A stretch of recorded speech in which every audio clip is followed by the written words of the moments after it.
কি হয়েছে মামি? সবার মুখ চোখ এমন কেন? কিছু কি হয়েছে বাড়িতে? সুব্রতা, শীতল সেই কখন বের হয়েছে বাসা থেকে।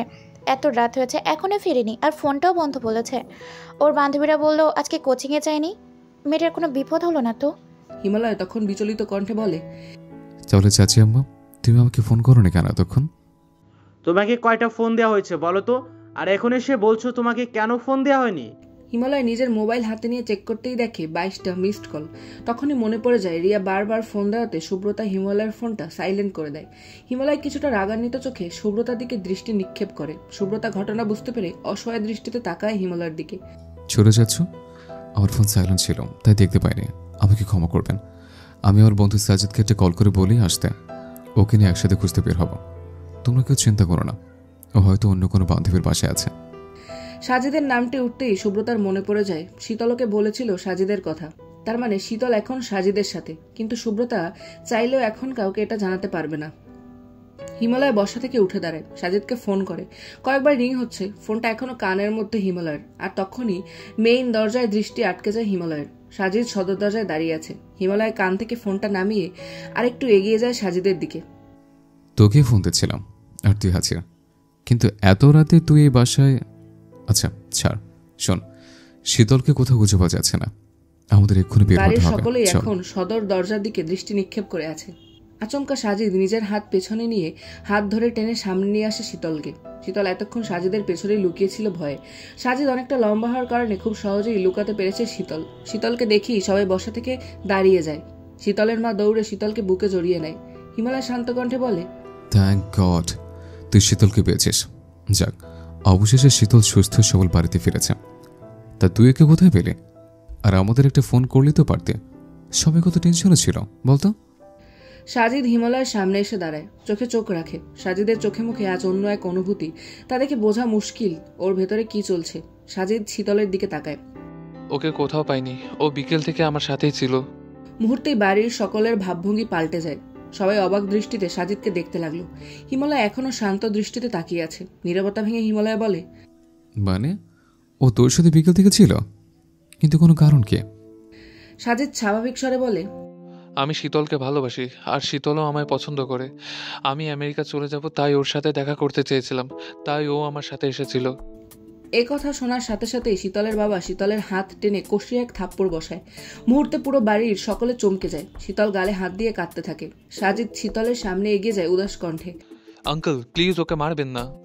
সাথে সাথে শীতলের বাবা সাজিদের কলার চেপে ধরে আর রাগান্বিত কণ্ঠে বলে, তোর এত সাহস!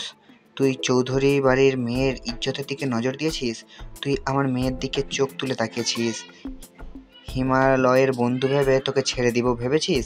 তোকে এক্ষুনি পুলিশের কাছে দিব। হিমালয় দ্রুত গতিতে সাজিদের সামনে আসে। চাচ্চুর হাত ছড়িয়ে দেয় সাজিদের কলার থেকে। সাজিদকে পেছন থেকে আড়াল করে হিমালয় চাচ্চুর সামনে দাঁড়ায়। চাচু, তুমি একটু শান্ত হও, আমি দেখছি ব্যাপারটা। প্লিজ রিকোয়েস্ট করছি তোমাকে। হিমালয়ের বাবা সালমান চৌধুরী তার ভাই মিনার চৌধুরীর কাঁধে হাত রেখে শান্ত হতে আদেশ দেয়। শীতলের মা শীতলের সামনে এসে কান্নারত অবস্থায় বলে, কি করলি এটা তুই শীতল? আমাদের বাড়িতে এসে প্রেম প্রীত করার কোনো আদেশ নেই, তা তুই জানিস না? তোকে লেখাপড়া করিয়ে বড় কিছু বানানোর স্বপ্ন এভাবে ভেঙে দিলে। ভাইয়ের বন্ধুর সাথে শেষে কিনা ছি ছি, লোক জানাজালি হলে মান ইজ্জত কিছুই থাকবে না আমাদের। শীতলের মা শীতলের দুই বাহু চেপে ধরে। তুই দেখিসনি তোর ভাই হিমালয়ের সাথে রিয়াকে কেউ মেনে নেয়নি, তাও তো হিমালয় বুকে পাথর চাপা দিয়ে সুব্রতাকে বিয়ে করেছে, আর তুই কি করলি এটা? মুহূর্তে সুব্রতার মনটা বিষণ্ণতায় ছেয়ে যায়। হিমালয় বাড়ির লোকের কথায় নিজের শখের নারীকে ত্যাগ করেছে। আসলেই তো রিয়া হয়তো ওর মায়ের কথার প্রতিশোধ নিতেই হিমভাইয়ের কাছে এসেছিল, কিন্তু হিমভাইয়া তো সত্যি সত্যি রিয়াকে পছন্দ করত। তার মানে সে ওদের মাঝে তৃতীয় ব্যক্তি। সুব্রতা এসব ভাবনায় মত্ত হয়ে যায়। সুব্রতার ভাবনায় ছেদ ঘটে হিমালয়ের শব্দে। হিমালয় চাচির সামনে এসে বলে, চাচি একটু শান্ত হও, বললাম তো আমি দেখছি। তোমরা সবাই একটু বসো, আমরা সবাই শান্তিপূর্ণভাবে একটু কথা বলি আগে। হিমালয়ের কথা মতো বাড়ির সকলেই যার যার জায়গায় বসে পড়ে। পুনরায় সাজিদও সোফায় বসেছে, তার পাশেই হিমালয়। শীতল সাজিদের বরাবর, আর শীতলের পাশে সুব্রতা বসেছে। হিমালয় ঠান্ডা মাথায় সাজিদকে প্রশ্ন করে, আচ্ছা আমাকে খুলে বলতো, এসব কবে থেকে আর কিভাবে? আমি অনেকদিন আগ থেকে শীতলকে পছন্দ করতাম। আমি আগে প্রথমে ওকে অনেক বিরক্ত করেছি ফোন মেসেজে। ও আমাকে অনেকবার উপেক্ষা করেছে। প্রথমে রাজি ছিল না। তুই তো জানিস বাবা আমেরিকাতে আছেন, উনি বর্তমানে অসুস্থ। আমার আজকের রাতের ফ্লাইটে চলে যাওয়ার কথা ছিল, কিন্তু সেটা ক্যান্সেল হয়ে যায়। আমি শীতলকে আমার চলে যাওয়ার কথাটা জানিয়েছি, তাই ও আমাকে ওর মনের কথাটা জানাতেই আজকে আমার সাথে দেখা করতে গেছিল। আর আমি সিদ্ধান্ত নিয়েছি যে আমি শীতলকেই বিয়ে করব। আমেরিকায় গিয়ে বাবাকে দেখে এসে তারপর তোদের বাসায় বিয়ের প্রস্তাব দিব। কিন্তু শীতলের কলেজের একটা ছেলে ওকে অনেক বিরক্ত করে, তাই আমি সিদ্ধান্ত নিই আজকেই তোদের বাড়িতে জানাবো। হিমালয় শীতলের দিকে তাকিয়ে প্রশ্ন ছুড়ে দেয়। আচ্ছা, তুই আমাকে বল, তুই কি চাস? তখনই মাঝখান থেকে মিনার চৌধুরী বলে বসে, ও আবার কি চাইবে? ওর চাওয়াতে কি আসে যায়? আমার সিদ্ধান্তই অটল থাকবে। চাচ্ছ, প্লিজ আমাকে জানতে দাও শীতলের মনের কথাটা। পুনরায় শীতলকে প্রশ্ন করে হিমালয়। তোর ভাই, তুই আমাকে নির্ভয় বল, তুই কে চাস? তুই কি সাজিদকে বিয়ে করতে চাস? শীতল উপর নিচ মাথা দুলিয়ে হ্যাঁ সূচক বোঝায়।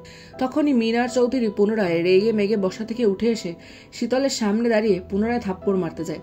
তখনই হিমালয় হাতটা ধরে ফেলে। মিনার চৌধুরী রাগে দৃষ্টিতে তাকায় হিমালয়ের দিকে। চাচু, একটু শান্ত হও, আমার উপর ভরসা রাখো প্লিজ। মিনার চৌধুরী নিজেকে কোনো মতো শান্ত করে বসে পড়ে। হিমালয় এবার মিনার চৌধুরীর দিকে তাকিয়ে বলে, চাচু, সাজিদ আমার স্কুল জীবন থেকে বন্ধু। ওকে আমি বহু বছর ধরে চিনি। ও কেমন ছেলে তা আমার চেয়ে ভালো আর কেউ জানে না। সাজিদ, ওর পুরো নাম সাজিদ আহমেদ। ওর বাবা আয়েশা আহমেদ, আমেরিকার অনেক বড় বিজনেসম্যান। ওর ভাই বোন নেই। ওর মা একজন কলেজের শিক্ষিকা। ওর পরিবার খুব ভালো। আর আমার বন্ধুর চরিত্রের কথা যদি বলি, ওর মতো ছেলে আজকাল যুগে পাওয়া খুব দুষ্কর। আজ পর্যন্ত কোনো মেয়েকে অসম্মান করেনি। ওর জন্য অনেক মেয়েই পাগল ছিল। ও এখন অবধি কোনো মেয়ের সাথে সম্পর্কে জড়ায়নি। তাই আমি নির্দ্বিধায় বলতে পারি শীতল ওর কাছে সবচেয়ে সুখে থাকবে। তোমরা আমার উপর অন্তত ভরসা করো।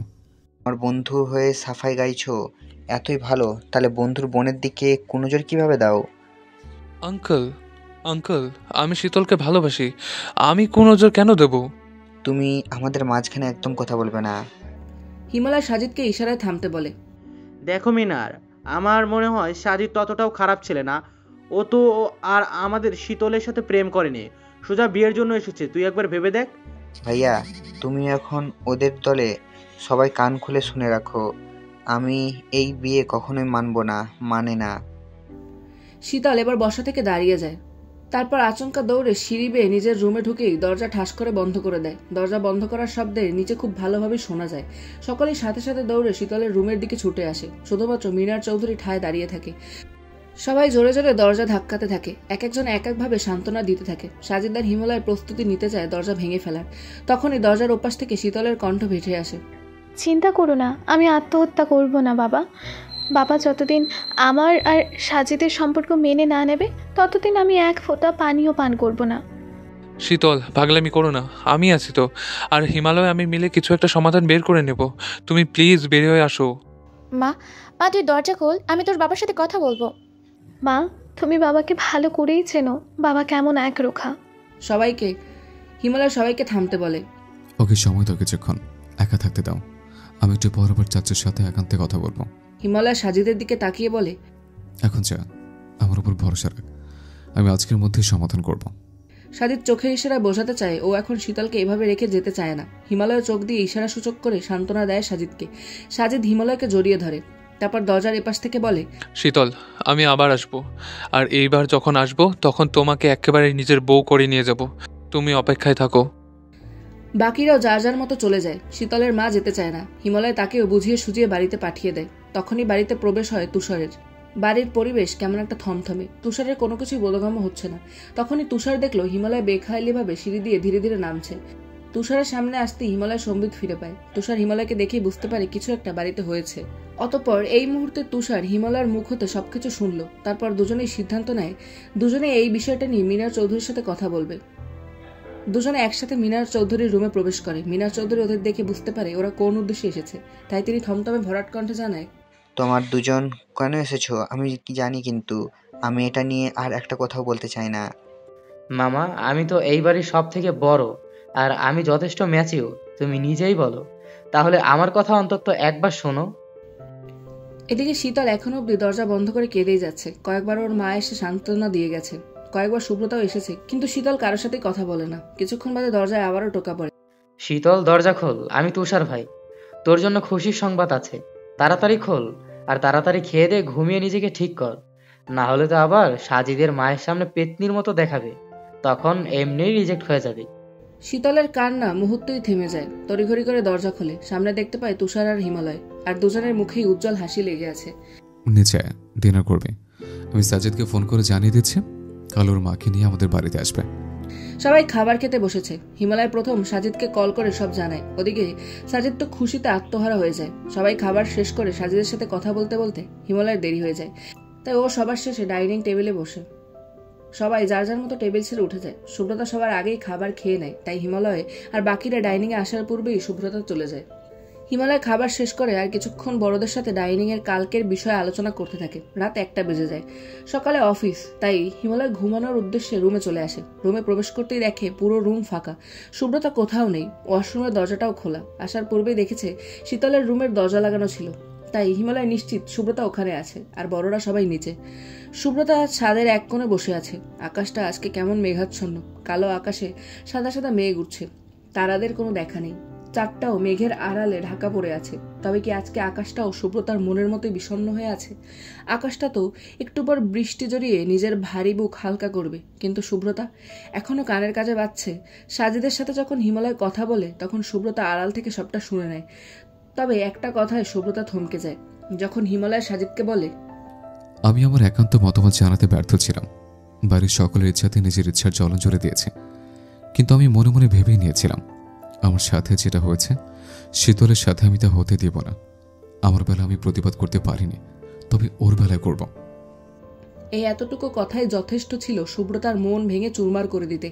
সুব্রতার হৃদয় ক্ষতবিক্ষত হয়ে গেছে, তাই ছাদের এক কোণে বসে আছে। হিমালয় ধীরে ধীরে ছাদে চলে আসে। ছাদে প্রবেশ করেই দূরে এক কোণে চোখ যায় হিমালয়ের। হিমালয়ের ধারণা ঠিক, সুব্রতা এই মুহূর্তে ছাদেই রয়েছে। হালকা বাতাসে সুব্রতার ছোট চুলগুলো উড়ছে, তবে সুব্রতা অন্যদিকে ঘুরে থাকায় ওর মুখ দেখা যাচ্ছে না। হিমালয় নিঃশব্দে হেঁটে হেঁটে ওর একেবারে সামনে দাঁড়ায়। হঠাৎ একটা শান্ত কণ্ঠে সুব্রতা চমকে যায়। চমকে পেছনে ঘুরে তাকালো। কি রে, এত রাতে ছাদে কি করছিস? আকাশের অবস্থা ভালো না, যে কোনো মুহূর্তে বৃষ্টি নামবে। আয় রুমে চল। বলেই হিমালয় ঘুরে দাঁড়ায় যাওয়ার উদ্দেশ্যে। তখনই সুব্রতার কোমল কণ্ঠের ডাকে পা দুটো থেমে যায় হিমালয়ের। হিম ভাইয়া, আমাকে একটা কথার উত্তর দেবে? হিমালয় সুব্রতার দিকে ফিরে বলে, কি কথা বল। তুমি কি এখনো রিয়াকে ভালোবাসো? ওকে চাও? হিমালয় কিছুক্ষণ থেমে যায়, তারপর উদাস কণ্ঠে বলে, তোর সাথে আমার বিয়েটা একটা ডিল ছিল, যেটা শুধু তোর আর আমার মধ্যে ডিল, কিন্তু কোনো একটা কারণে রিয়ার আর আমার মধ্যে দিনকে দিন দূরত্ব বেড়ে চলেছে। আগের মতো আর আমাদের সম্পর্কটা নেই। কেমন যেন হয়ে যাচ্ছে সব উল্টাপাল্টা। আমি নিজেও কেমন একটা হয়ে যাচ্ছে, নিজেকে নিজে বুঝতে পারছি না। তবে আপাতত রিয়ার পরীক্ষা শেষ না পর্যন্ত আমি আমার ক্যারিয়ারের দিকে ফোকাস করব। এসব নিয়ে আমি আর এখন ভাবছি না।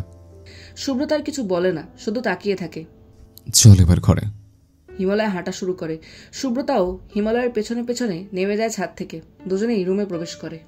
হিমালয় আর সুব্রতা দুজনেই নীরবে রুমে প্রবেশ করে। সুব্রতা বিছানায় বসে পড়ে। হিমালয় আস্তে করে দরজাটা লাগিয়ে দেয়। প্রতিদিনের মতোই সোফায় শোয়ার প্রস্তুতি নেয়। আচমকা সুব্রতা বলে বসে, হিম ভাইয়া শোনো। হিমালয় সুব্রতার দিকে তাকায় জিজ্ঞাসু দৃষ্টিতে।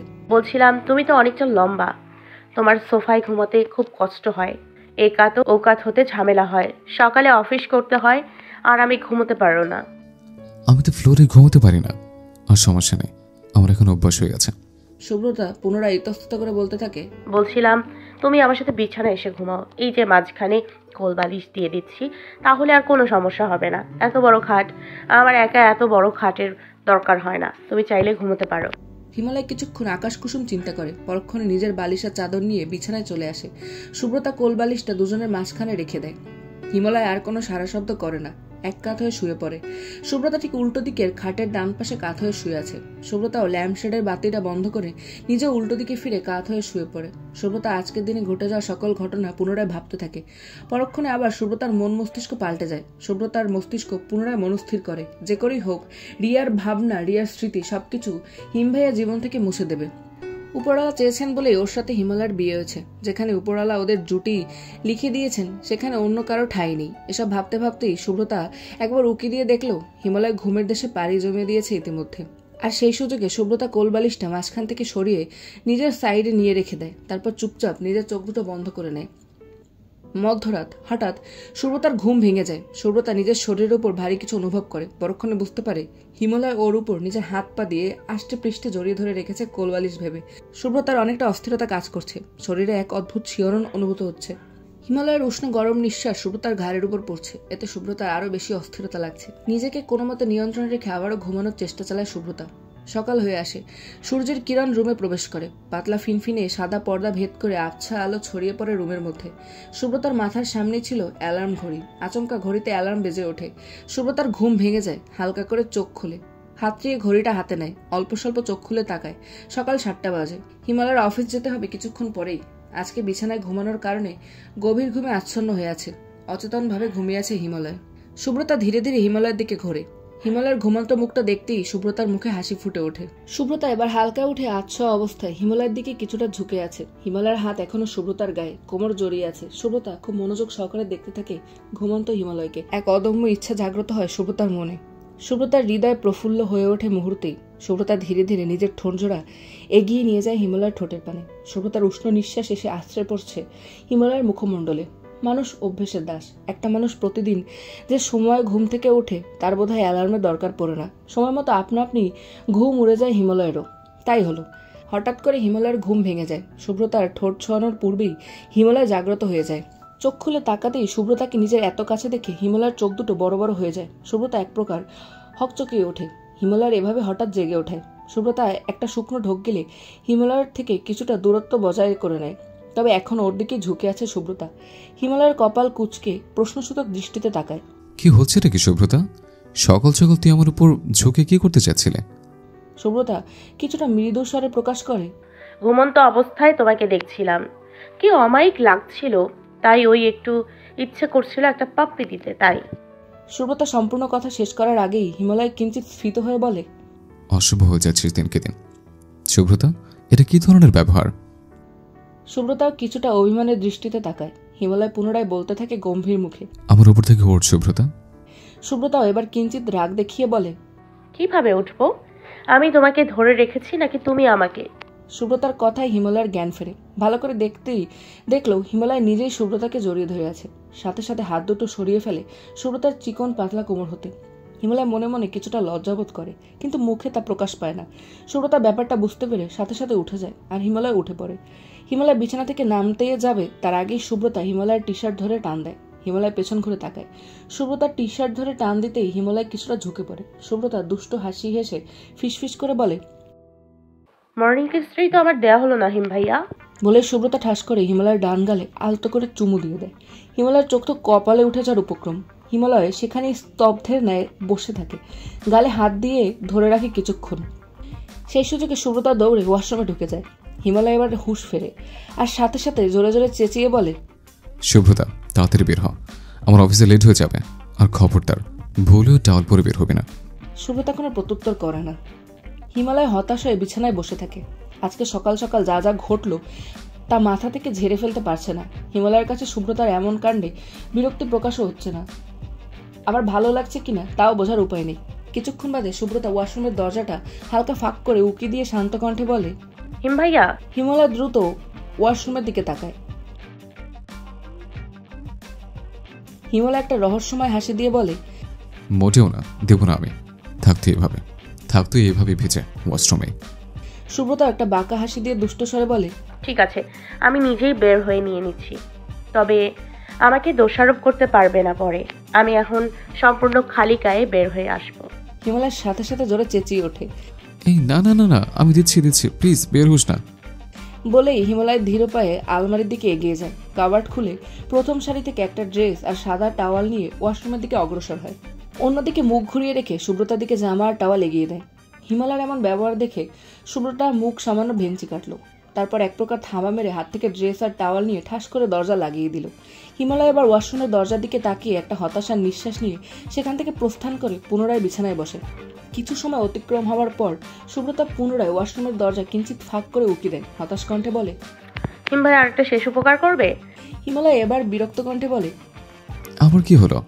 সুব্রতা কিছুটা ইতস্তত করে বলে, আমার একটা ইম্পর্টেন্ট জিনিস, সেটার কথা ভুলেই গিয়েছিলাম, ওটা একটু দেবে? আমার কি লাগবে? ড্রেস টল সবই তো দিলাম। সুব্রতার বুকের মাঝে দিরিম দিরিম শুরু হয়ে গেছে। আমার কাভার্ডের একদম কর্নারে কালো রঙের একটা জিনিস, ওটা লাগবে। হিমালয় রেগে বলে, পারবো না আর কিছু দিতে, নিজে এসে নিয়ে নে। আমাকে বারবার বিরক্ত করছিস কেন? ঠিক আছে, আমি তাহলে শুধু টাওয়াল পরেই বের হচ্ছি। হিমালয় রাগের ভঙ্গিতে বলে, শুভ্রতা, তুই আমাকে বারবার ব্ল্যাকমেল করছিস, এটার ফল পাবি তুই, অপেক্ষায় থাক।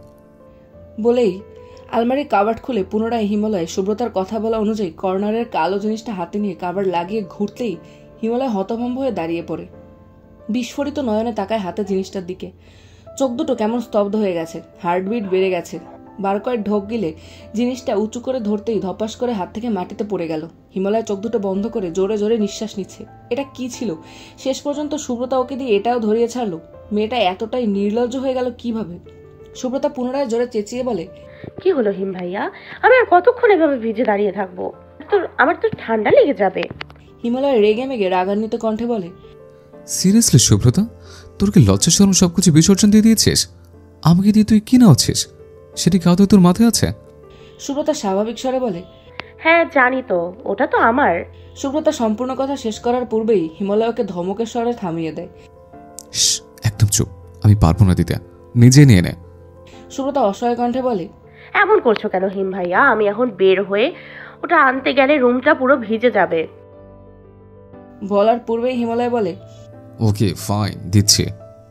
হিমালয় চোখ দুটো বন্ধ অবস্থায় ফ্লোর থেকে তুলে নেয়, দুই আঙ্গুলের সাহায্যে ধরে রেখেছে। সোজা সামনের দিকে তাকিয়ে এগিয়ে যায়। তারপর পুনরায় চোখ দুটো বন্ধ করে অন্যদিকে ফিরে সুব্রতার দিকে এগিয়ে দেয়। সুব্রতা টের পায় হিমালয়ের হাতে মৃদু কম্পন হচ্ছে। হিমালয়ের এমন দুর্দশা দেখে সুব্রতার প্রচন্ড হাসি পায়। মুচকি মুচকি হাসতে থাকে সুব্রতা। হিমালয় স্বস্তির নিঃশ্বাস ফেলে বার কয়েকবার বিছানায় এসে বসে পড়ে, চোখ দুটো বন্ধ করে। এখনো হিমালয়ের হার্টবিট দ্রুত গতিতে কম্পন হচ্ছে। সকালে নাস্তা খেতে বসেছে সবাই একসাথে, তবে শীতল আর বাড়ির ছোট ভাই বোনেরা ঘুম। সুব্রতা, শীতল, তুষার আর বাবা চাচারা একসাথে নাস্তা করতে বসেছে। সবাই খাবার টেবিলে বিশেষ আলোচনা জুড়ে দেয় শীতলের ব্যাপারে। আজকে সন্ধ্যায় সাজিদ আসবে তার মাকে নিয়ে, সেই বিষয়ে সবাই আলাপ আলোচনা করছে। সুব্রতা আজকে তার কলেজে যাবে না, তবুও সকাল সকাল উঠে নাস্তা করে নিল। হিমালয় অফিসে স্যুট পরেই একেবারে নাস্তা খেতে বসেছে। এরই মাঝে সালমান চৌধুরী হিমালয়কে উদ্দেশ্য করে বলল, তা তুমি যে বুয়েটে ভর্তি হয়েছো, সফটওয়্যার ইঞ্জিনিয়ার কোর্স করছো, তোমার জবে প্রবলেম হবে না? হিমালয় খাবার খেতে খেতে বলে, সমস্যা হবে কেন? আমি শুধু পরীক্ষার সময় পরীক্ষা দিব। লন্ডনে যাওয়া হয়নি, তাই বাংলাদেশ থেকে স্নাতক শেষ করব। সালমান চৌধুরী গম্ভীর গলায় বলে, এজন্যই তোমাকে বিজনেসে জয়েন করতে বলেছিলাম। পড়াশোনা করলে মন দিয়ে পড়ালেখা করতে হয়, জব আর পড়াশোনা একসাথে হয় না। হিমালয় শান্ত কণ্ঠে বলে, কি বলেছে হয় না? যার মাথায় ব্রেন আছে সে সব পারে। আর তাছাড়া আমি জবটা করছি অভিজ্ঞতা অর্জনের জন্য। করোনা ভাইরাস, তারপর আবার টাইফয়েড জ্বরের কারণে এমনিতে আমার জীবনে 4 বছর নষ্ট হয়ে গেছে। এতদিনে প্রায় ডিগ্রি শেষ হয়ে আমার মাস্টার্সে থাকার কথা ছিল। আর আমি মাইক্রোসফট কোম্পানিতে চাকরি করছি। এটা আমার জন্য অনেক বড় অভিজ্ঞতা হবে। লন্ডনে চাকরি করতে সুবিধা হবে। তোমাকে বোঝাতে যাওয়াটাই আমার ভুল। হিমালয় আর কোনো প্রকার প্রত্যুত্তর করে না, নীরবে ডাইনিং ছেড়ে উঠে যায়। সুব্রতা উঠে পড়ে। হিমালয় দরজার দিকে অগ্রসর হয় অফিস যাওয়ার উদ্দেশ্যে। সুব্রতা পেছন পেছন দৌড়ে হিমালয়ের সামনে যায়। হিমালয়ের পথ আটকে দাঁড়ায়। হিমালয় ভ্রু কুঁচকে তাকায়। কি হলো? এভাবে পথ আটকালি কেন? সুব্রতা স্বাভাবিক স্বরে বলে, আজকে আমাকে নিয়ে শপিং মলে যাবে? কেন? আরে আমার পরার মতো কোনো থ্রি পিস নেই, সব শাড়ি আর ওয়েস্টার্ন। সব সময় কি শাড়ি পরা যায় নাকি? তাহলে শীতলকে নিয়ে যা, আমার আজকে কাজ আছে। অফিসের হাউস টাইমে আমি ভার্সিটি যাব সাজেশন নিতে, সামনে পরীক্ষা আমার। আরে সন্ধ্যায় যাব দরকার পড়লে, আর তুমি তো টাকা দেবে তাই। হিমালয় নিজের ব্লেজারের ভেতর থেকে ওয়ালেট বের করে একটা এটিএম কার্ড সুব্রতার দিকে এগিয়ে দেয়। এনে যা খুশি কিনে নিস। সুব্রতা গোমরা মুখে বলে, আরে দূর, আমি তোমার সাথে যাব, তুমি পছন্দ করে কিনে দেবে। মেয়েদের কেনাকাটা সম্বন্ধে ধারণা নেই আমার। আমি কিনবো, তুমি শুধু দেখবে ব্যাস। আর যদি না নিয়ে যাও, আমি তোমার বুয়েটের সামনে যেয়ে দাঁড়িয়ে থাকবো, বলে দিলাম। হিমালয় সুব্রতা যাওয়ার পানে কিছুক্ষণ তাকিয়ে একটা দীর্ঘশ্বাস ফেলে। মেয়েটা যা শুরু করেছে, এ তো আমাকে নির্ঘাত পাগল করে ছাড়বে। বলেই হিমালয় গাড়িতে উঠে পড়ে অফিস যাওয়ার উদ্দেশ্যে। আজ বাড়িতে এক প্রকার হইহুল্লোড় শুরু হয়ে গেছে। বাড়ির মহিলারা সবাই রান্নাঘরে ব্যস্ত। এক এক পদের রান্না বসিয়েছে। শীতলও তাদের সাথে সাহায্য করছে। সাজিদ ফোন করে জানিয়েছে আজ রাত 8টায় ওরা আসবে। সাজিদের মা, তার এক মামা মামিও আসবেন। মূলত এই উপলক্ষে বাড়িতে এক প্রকার আমেজ শুরু হয়েছে। বাড়ির পুরুষেরা সবাই যার যার কাজে বাইরে। সুব্রতা সোফায় বসে বসে টিভি দেখছিল। সুব্রতা এখন অব্দি ভালো করে রান্না বান্না শেখেনি। এ বাড়িতে বাড়ির মেয়েদের রান্নাঘরে যেতে দেয় না। তারা সবসময় পড়ালেখার প্রতি উৎসাহ করেন। তবে যেহেতু শীতল সামনে শ্বশুরবাড়ি যাবে, সেক্ষেত্রে রান্নাটা শিখে নেওয়া উচিত। তাই আজকে থেকেই ওর রান্নাঘরের যাত্রা শুরু। হঠাৎ তুষার এসে বাড়িতে উপস্থিত হয়। সুব্রতা তাকায় দরজার দিকে। সুব্রতা একটা মুচকি হাসি দিয়ে বলে, ভাইয়া তুমি এ সময়ে? সুব্রতার কথা সবার কানে পৌঁছতেই সকলেই তুষারের দিকে দৃষ্টিপাত করে। বড় মামি তুষারকে খাবার খাওয়ার জন্য ডাইনিংয়ে বসতে বলেন। তুষার মামির দিকে তাকিয়ে বলে, না মামি, এখন খাবো না, খিদে নেই, বাহির থেকে খেয়ে এসেছিলাম একটা জরুরি কথা বলতে। ছোট মামি প্রশ্ন ছুড়ে দেয়, কি হয়েছে রে তুষার? কি এমন জরুরি কথা? শীতল বা সাজিদকে কোনো বিষয় নাকি? তুষার সুব্রতার পাশে সোফায় বসতে বসতে বলল, না মামি, বাবা লন্ডন থেকে ফোন করেছিল, বলল আজ রাতের ফ্লাইটে আসবে বাংলাদেশে, আর কালকের মধ্যে মাকে নিয়ে যাবে। সুব্রতা বিষণ্ণ নয়নে তাকিয়ে বলে, মাকে নিয়ে যাবে ভাইয়া কালকেই? তুষার সুব্রতার মাথায় হাত রেখে সান্ত্বনার দৃষ্টিতে তাকিয়ে বলে, মাকে যত দ্রুত সেখানে নিয়ে গিয়ে চিকিৎসা করাবে, তত দ্রুত মা সুস্থ হয়ে যাবে। চিন্তা করিস না, বাবাকে কত বছর পর দেখবি বলতো? বাবার কথা উঠতেই সুব্রতার চোখে বিষণ্ণতা ছাপিয়ে কিছুটা আনন্দিত হয়ে ওঠে। বাড়ির সবাই প্রচন্ড খুশি হয় খবরটা শুনে। তুষার রান্নাঘরের দিকে দৃষ্টিপাত করে সকলের উদ্দেশ্যে বলে, কালকে সবাই একসাথে কিন্তু হসপিটাল যাব, সবাই দুপুরের মধ্যে তৈরি থাকতে হবে। আর কালকে মামা আর আমরা কেউ কাজে যাব না। আর হিমালয়কে আমি ফোন করে বলে দিয়েছি কালকের জন্য অফিস ছুটি নিতে। এদিকে রুমে বসে বসে রিয়া মোবাইল টিপছিল। আচমকা রিয়ার মা এসে রিয়ার হাত থেকে ফোনটা কেড়ে নেয়। রিয়া আশ্চর্য দৃষ্টিতে তাকায়। রিয়ার মা ক্রোধিত কণ্ঠে বলে, তোমার কাজ কি সারাদিন বসে বসে মোবাইল চালানো? তোমার মেইন কাজে তুমি ফোকাস না দিয়ে এত নিশ্চিন্তে কিভাবে আছো? আমার সব প্ল্যান ভেস্তে যাচ্ছে আর তুমি কি করছো? রিয়া প্রশ্নসূচক দৃষ্টিতে তাকিয়ে বলে, আচ্ছা মা, আমি তো আমার মতো করে এগিয়ে যাচ্ছি, ওই হিমালয় এখন কেমন পাল্টে যাচ্ছে, তাতে আমি কি করব বলো তো? আমি কি কম চেষ্টা করেছি? আর তাছাড়া আমি এটা এখনো বুঝতে পারছি না যে শুভ্রতার মায়ের সাথে তোমার কিসের এত দুশ্মনী মা, কিসের এত শত্রুতা? এটা না জানলে কিভাবে অনুপ্রেরণা পাবো বলো তো? তোমাকে জানতে হবে না এত কিছু, তুমি শুধু আমাকে এটা বলো তুমি হিমালয়কে পছন্দ করো কি না? রিয়া কিছুক্ষণ থেমে বলে, হ্যাঁ পছন্দ করি তো। তাহলে আর এত কিছু না ভেবে নিজের পছন্দের মানুষকে কিভাবে আবারও নিজের করবে সেটা নিয়ে ভাবো। মা হয়ে এর চেয়ে বেশি আর কিছু বলতে পারবো না। রিয়ার মা বিছানায় ফোনটা ছুঁড়ে মেরে রুম ত্যাগ করেন। রিয়া ফোনের দিকে তাকিয়ে কিছুক্ষণ ভাবনায় ডুবে যায়। হিমালয় বলেছিল আজ ওর ভার্সিটির ক্লাস আছে, সাজেশন আনতে যাবে। কিন্তু পরে রিয়া বিছানা ছেড়ে নেমে পড়ে, তৈরি হওয়ার উদ্দেশ্যে পা বাড়ায়। রিয়া মনস্থির করে নেয় এখনও হিমালয় ভার্সিটিতে যাবে, ওর সাথে আজকে একটা বোঝাপড়া করে আসবে। হিমালয় চাইছেটা কি? হিমালয় সাজেশন নিয়েছে, তবে ওর বুয়েটের বন্ধুদের সাথে আড্ডায় মশগুল হয়েছে। এদিকে রিয়া বার কয়েক ফোন করেছে। অবশেষে হিমালয় কল ব্যাক করে। অপর পাশ থেকে রিয়া বিষণ্ণ কণ্ঠে হ্যালো বলে। হিমালয় পাল্টা জবাবে বলে, বলো কি হয়েছে? ফোন করেছিলে কেন? আমি তো ভার্সিটিতে এখন, তুমি জানো না? রিয়া কিছুটা উত্তেজিত কণ্ঠে বলে, তাই বলে আপনি আমার ফোন রিসিভ করবেন না? আমার কেন মনে হচ্ছে আপনি আমাকে এড়িয়ে চলার চেষ্টা করছেন। হিমালয় কিছুটা শান্ত গম্ভীর কণ্ঠে বলে, এই বিষয়ে আমি তোমার সাথে পরে কথা বলছি, কেমন? 1 মিনিট, ফোন কাটবেন না, আমি রওনা দিচ্ছি, আমি আপনার ভার্সিটি আসছি, দেখা করতে এক্ষুনি বলে রিয়া ফোন কেটে দেয়। হিমালয় পড়ে যায় বিপাকে। আর এই মুহূর্তে হিমালয়ের বুয়েটে নতুন ভর্তি হয়েছে। এসব কাহিনী নিয়ে এখানে সিন ক্রিয়েট হলে ওর মান সম্মান থাকবে না। তাই হিমালয় রিয়াকে মেসেজ করে, একটা রেস্টুরেন্টের লোকেশন পাঠিয়ে দেয়, ওখানেই আসতে বলে রিয়াকে। এদিকে হিমালয়ের বন্ধুরা হিমালয়কে ছাড়তে চাইছে না। হিমালয় তাদের জরুরি কাজের বাহানা দিয়ে সেখান থেকে প্রস্থান করে। রান্নাবান্না সব শেষ ইতোমধ্যে। বাড়ির সবাই এখন বাড়িঘর গোছগাছের কাজে লেগে পড়েছে। সুব্রতাও এবার হাতে হাতে সব এগিয়ে দিচ্ছে। ফ্যান পরিষ্কার, দেয়ালের মাকড়সার জাল পরিষ্কার করেছে। সুব্রতা কাজ শেষ করে পুনরায় গোসল করতে চলে যায়।